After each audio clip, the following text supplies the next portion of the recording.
this whole question of what is peace. Just ask yourself, are we at peace in Afghanistan?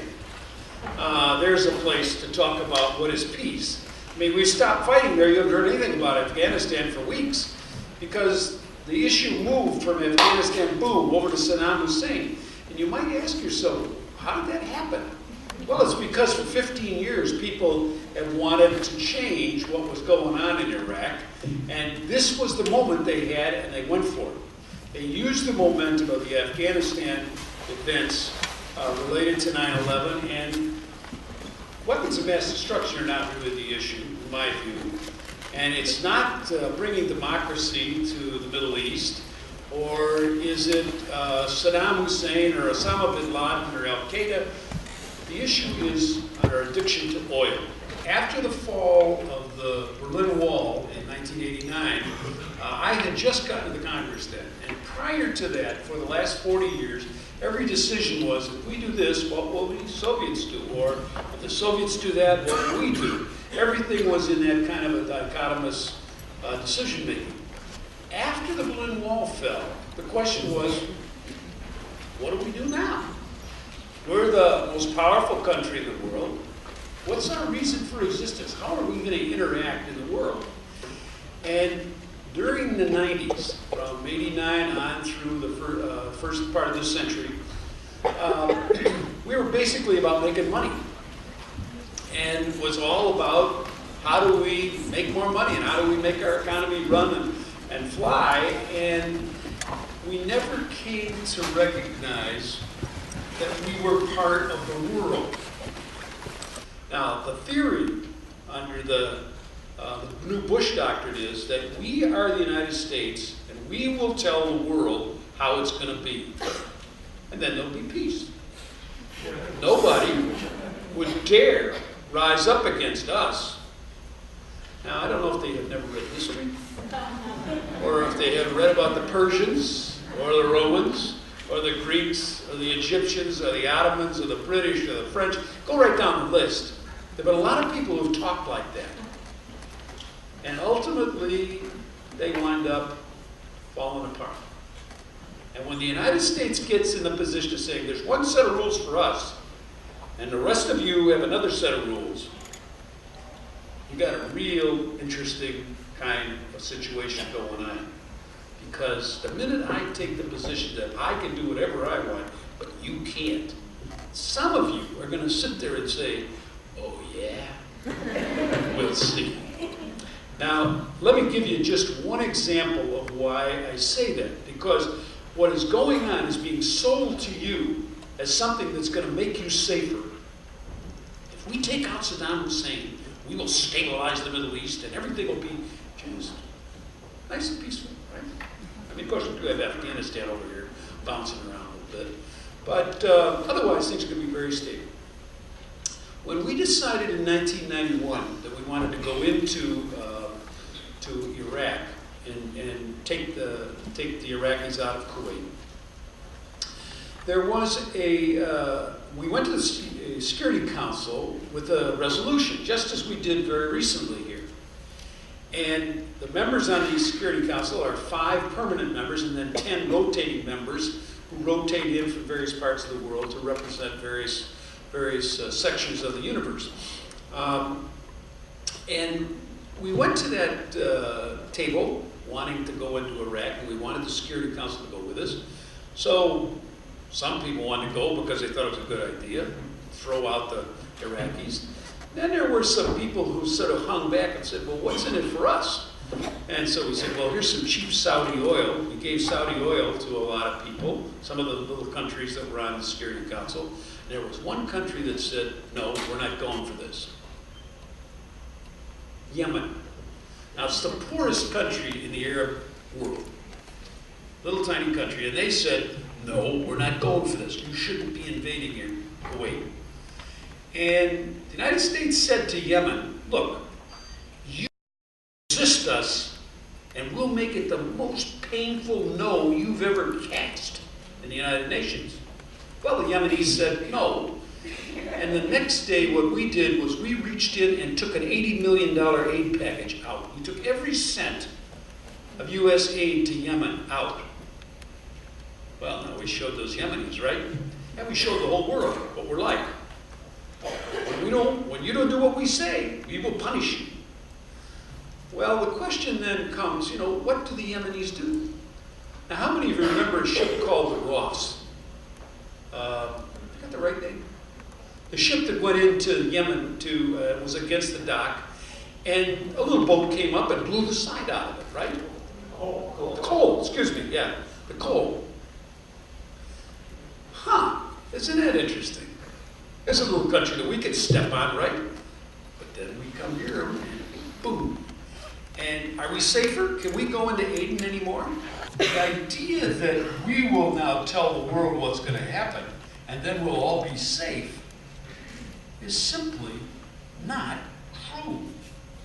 It is a myth that's being pushed on people, and I think that when you talk about peace and that you can do it by military power, you are simply overstating the case, and in fact, you're probably making it worse. Let me talk about a couple of other things, and that is this whole business of invasion. I put up this to show you about what's going on, just so you understand. I mean, here's Iraq, little old Iraq here, right? And the last place we were was over here in Afghanistan. Now, why was Afghanistan important? Why would we do all that stuff? Well, it was to get to Al-Qaeda, right? No, wrong. We knew we knew that the Taliban was there. We knew what's been going on. We've been giving money to Pakistan to pay to make this a stable society. For what reason? Well, the largest and most recent oil reserves in the world have been discovered right in this area, Turkmenistan and Kazakhstan, and we wanted to have a pipeline. Now, you can go across this way, and you can go through, oh my God, go through Chechnya, and oh, well, no, we don't want to go there. Well, we could go under, maybe we could go over here to Turkey. Well, or we could come down to Iran. That would be, no, we don't. Iran, they're bad people, right? Where are you going to go? Let's come down through Afghanistan, down to Karachi. The whole of our interest in Afghanistan is about a pipeline for Unocal. And they're putting that thing together right now. I mean, you're not reading it on the front pages of the newspapers, but it's going on, and we all know it. And this line was drawn at the end of the First World War. All these lines around these countries were drawn by, you read in Sunday newspapers, a story about a woman dragging a stick through the desert, and the Arabs following along and putting up cairns of rocks as they drew these borders. These borders were drawn by British and French people who were splitting up the riches of this area. And somehow this Saddam Hussein took it away from us. He nationalized the oil, threw the British out, threw the Americans out. It's no wonder that the people who want this war are British and Americans, right? BP, British Petroleum, Royal Dutch Shell, Texaco, Exxon, 2 American, 2 British companies. They're the ones they threw out in the 1970s, and they would like to have a piece of the action. And as you heard earlier, the French and the Russians have already made some deals, and what is fearful for the French and the Russians is that the United States will go in and grab Iraq, and then suddenly they'll have control of all the oil. And the French will be standing there saying, and the Russians, what about us? So a part of that debate that you saw at the UN was not about Saddam Hussein or weapons of mass destruction, any of that stuff. It was really about who's going to control Iraq the day after. And the real question you have is the day after. Now, the reason I raise that is because I want you to think about the day after the war in 1991. Professor suggested somebody suggested we have had a continuous war in Iraq since 1991. It has never stopped. We have bombed every day. We have used missiles trying to destroy their radar sites and all the rest of it. It's been going on. We've also carried on an economic war with sanctions. And then there's something else. We have carried on a low-level nuclear war in that country from 1991. Let me explain. There's, in the process of doing nuclear energy, there's some waste product we call it depleted uranium, that's what it's called. The United States government gives it to the weapons manufacturers to put on the end of bullets, to put on the end of shells, and it's very dense and therefore has tremendous armor-piercing power. And it is used now, it'll go through one tank and right straight through a second tank. It is really tough stuff. It's nuclear waste. It's one of the uses for nuclear waste is to put it on shells. Now, the only problem is when it hits, it pulverizes into a fine dust, which lays around in the dust of the desert. And the children walk around in it. And the parents walk around in it. And what's happened in the south, in the southern part of Iraq, down here around Basra, which is where most of that fighting went on. I was down there and visited about 5 weeks ago. There is an epidemic of two things. One is childhood leukemia and lymphoma. And the second thing that's going on there is an absolute epidemic of malformed child at birth. Now, how does that happen? Well, the powder gets inside, goes in, and from 91 to about 95, it sort of works away inside the body, and then you start to see this climb, and it's now a 600% increase in leukemia in children in that part of Iraq. That stuff's in the dust, right? And the mothers and fathers are walking through it, and they're breathing it, and it's getting into their blood system and going into their reproductive organs, men and women. And the children they're producing are without arms, without legs, without eyes, without mouth, terrible malformations. And the question an Iraqi woman asks today when a baby is born is not, is it a boy or a girl? Is it normal? Because it is such, it's more than 100% increase in malformations at birth because of this low-level uranium dust that we put all over there. We put 300 tons of this stuff down in South Iraq. We also used it in Bosnia. We used it in Kosovo. And we are now going to reap the harvest. Now, what you should all be thinking about when you think about the cost and benefit of this so-called let's go into Iraq. Who goes in the military today?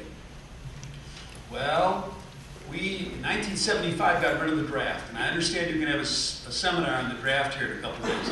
The students are really onto something, because you should be thinking about the draft, even though most of you have never had anything to do with it. When I was your age, we all had a requirement of 2 years service.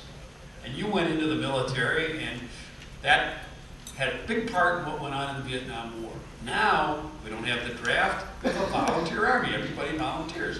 Why does somebody volunteer to go in the army? Well, they may have in their family people who served in the army, it's a good idea, or maybe they can't find any way to get to college, so they think, well, if I go in the military, I can get some GI Bill, and I can get some training, and I get some way to get started. And we're talking about basically lower income people in this country.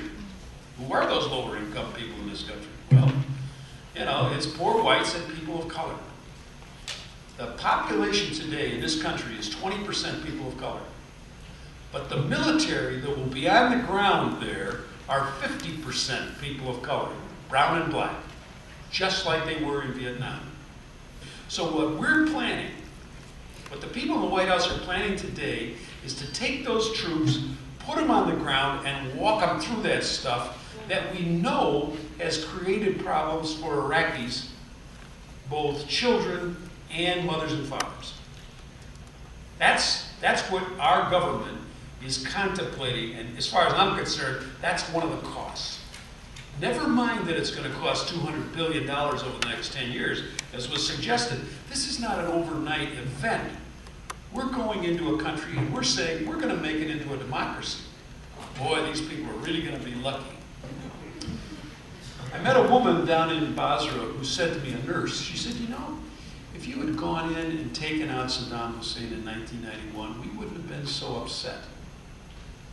But you've had us under sanctions for 11 years, and you've punished us, the people, not him. He hasn't paid it, hasn't hurt him a bit. but you've punished us.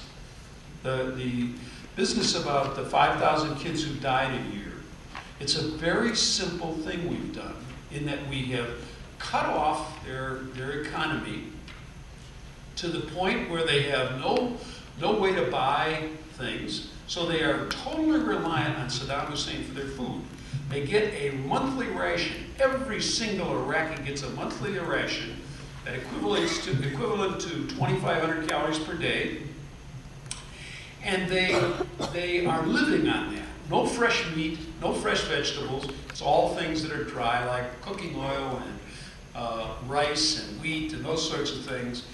And therefore you have women who are malnourished. So malnourished women produce low birth weight babies who are put into a society with bad water and wind up getting chronic diarrhea. And they figure that it's been 5,000 kids a year die of diarrhea because of this cycle of malnutrition that ill prepares a kid to survive.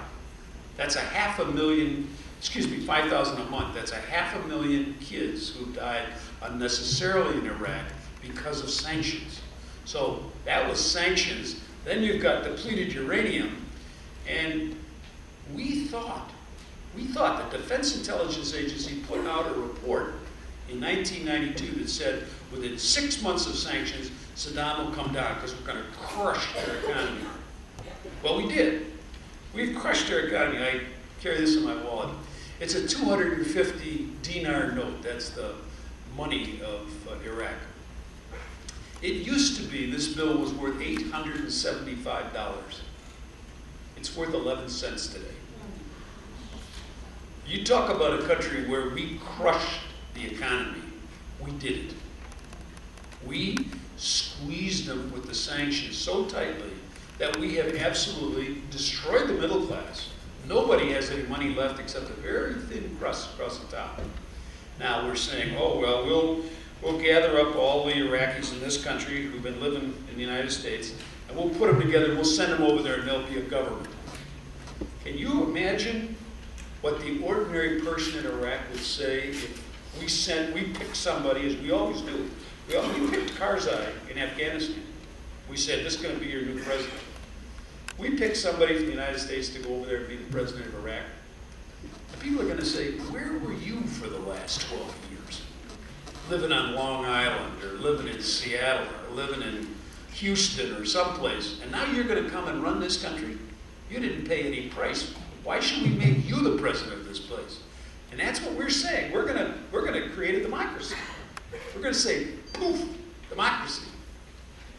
In a country that's never had a parliament, never had anything.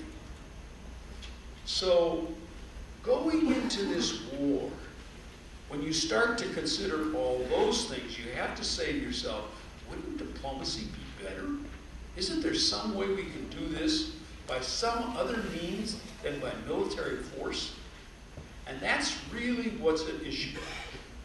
You have to decide whether or not, because we are the strongest and most powerful, we ought to use our power in that way, or should we join together with the nations of the world and say, let's try and work this thing out. Everybody wants to disarm him. Nobody argues disarmament. Nobody says that Saddam Hussein's a good guy. But the question is, how do you do it? And if you're going to use military power, you create all the problems that I'm suggesting. And a website for you, www.house.gov/McDermott. It's my website, and it has an Iraq reading file. What I've gone over at 100 miles an hour here in this speech is all there in articles in the newspaper. You can read the sites, you can read the source material, and see what has been going on. Because I've started putting all that stuff in there just so people would have a place to look and find out what was really going on. Thank you.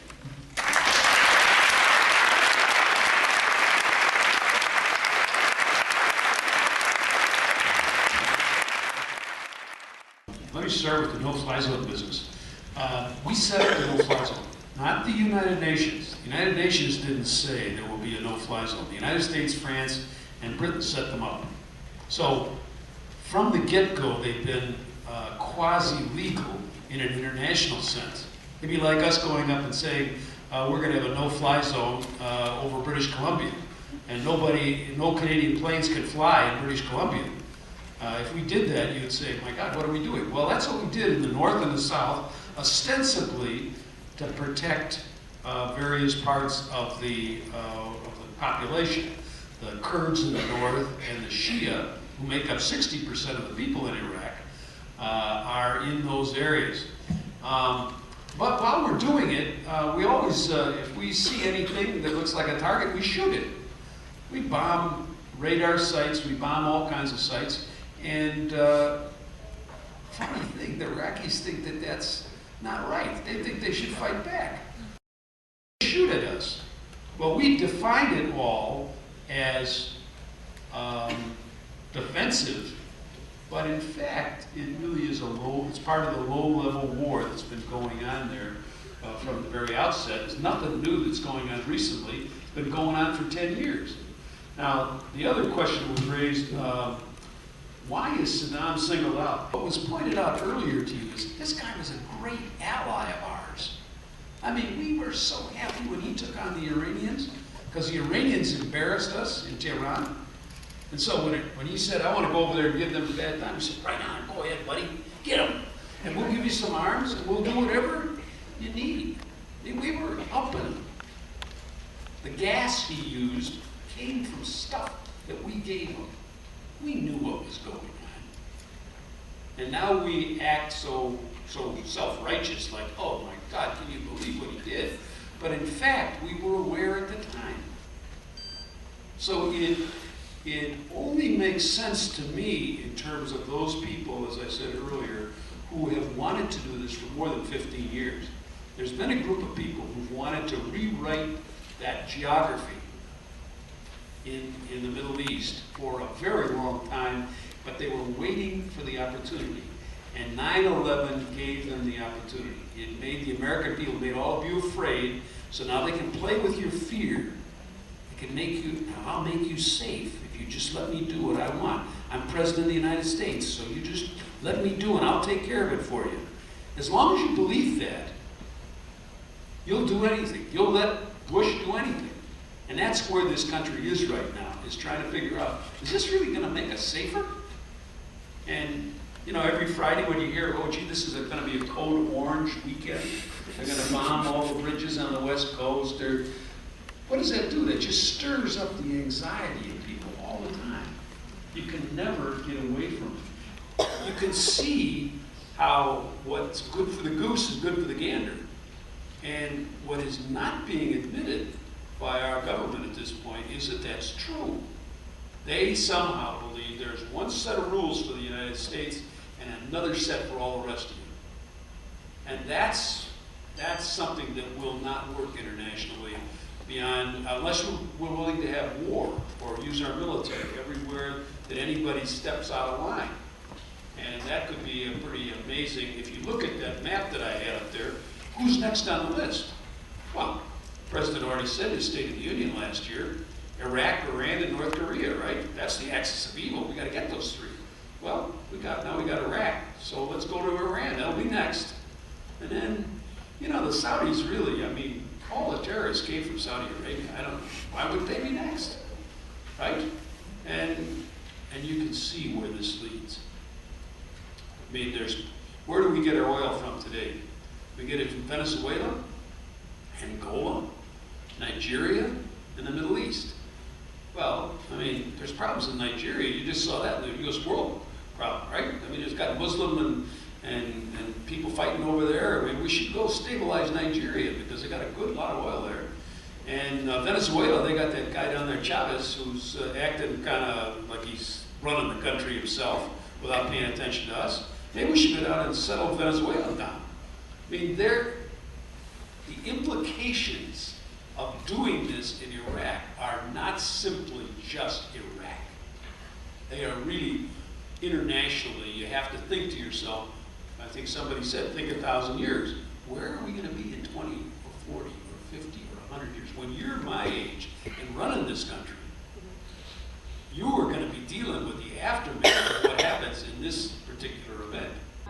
You don't have to say that it's a conspiracy. conspiracy to understand that this administration is of, by, and for the oil industry. The majority of Americans did not vote for George W. Bush. Hit me.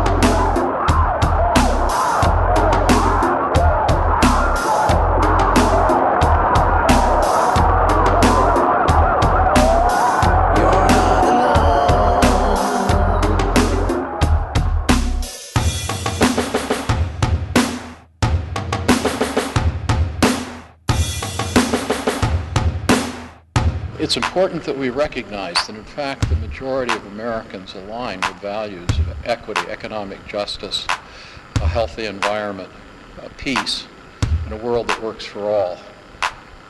And it's our responsibility now to make that majority a reality. We don't stop till we get justice. We don't stop till we see peace. Gonna stare down class oppression. Gonna save the Middle East. Gonna stay alive and everyone's invited and we can hang on to the youth. Gonna be lots and calling and excited for what we can do for two. It's just a riot bill for two.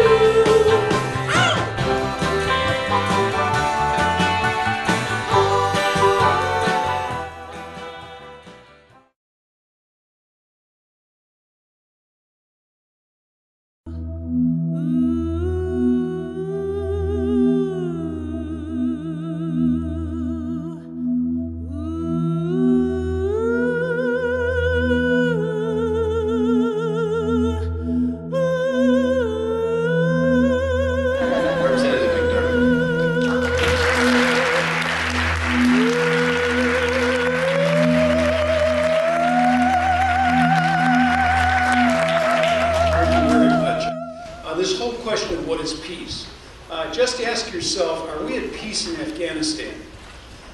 There's a place to talk about what is peace. I mean, we stopped fighting there, you haven't heard anything about Afghanistan. All about how do we make more money and how do we make our economy run and fly, and we never came to recognize that we were part of the world. Now, the theory under the new Bush doctrine is that we are the United States and we will tell the world how it's going to be. And then there'll be peace. Nobody would dare rise up against us.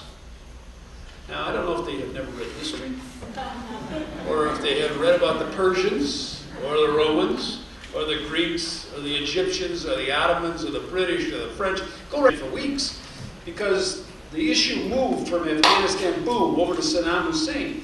And you might ask yourself, how did that happen? Well, it's because for 15 years, people have wanted to change what was going on in Iraq.